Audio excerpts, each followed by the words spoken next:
Кореядагы эч ким айтпаган чындык. Эмне үчүн Кореяда кээ бир балдар апасынын чет өлкөлүк экенин жашырышат? Апасы мектепке келбей эле атам келсин дегендер да эмнеге көп? Ооба, сиз уккан сөз чындык. Кореянын көп жарандары Америка, Япония, Россия, бай өлкө деп сыйлашса, Филиппин, Вьетнам өңдүү өлкөлөрдү андай көрүшпөйт. Анын фонунда биздики өңдүү белгисиз өлкөлөр дагы кирип калган учурлар көп. Ошондуктан көп балдар апасын чет өлкөлүк экенин терең жашырышат. Апасы башка улуттан болсо апасынын тили менен сүйлөшмөк турсун. Кээ бир учурда мектеп иш-чараларында апам келбей эле атам келсин деген балдар дагы жок эмес. Бул көйгөй мигрант үй-бүлөсүндө дагы кездешет. Балдары ата-энесинин тилин түшүнөт, бирок корей тилинде сүйлөшөт.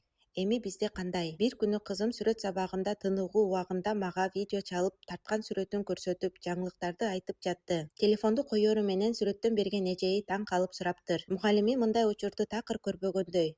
Эрика, азыр кайсы тилди сүйлөштүң? Кызым күлүп, мамам экөөбүз орусча сүйлөшөбүз, бирок менин мамам кыргыз деп жооп бериптир.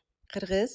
Кайсы өлкө деп сураса, кызым ишенимдүү түрдө кайра жооп тартыптыр. Сонун өлкө, аны барып көрүшүңүз керек эжей дептир. Кызым менден уялбайт, тескеринче мен толук кореец эмесмин деп ишенимдүү түрдө айтат. Эми менин максатым кызыма өз мекенимди сонун деңгээлде тааныштырып келүү.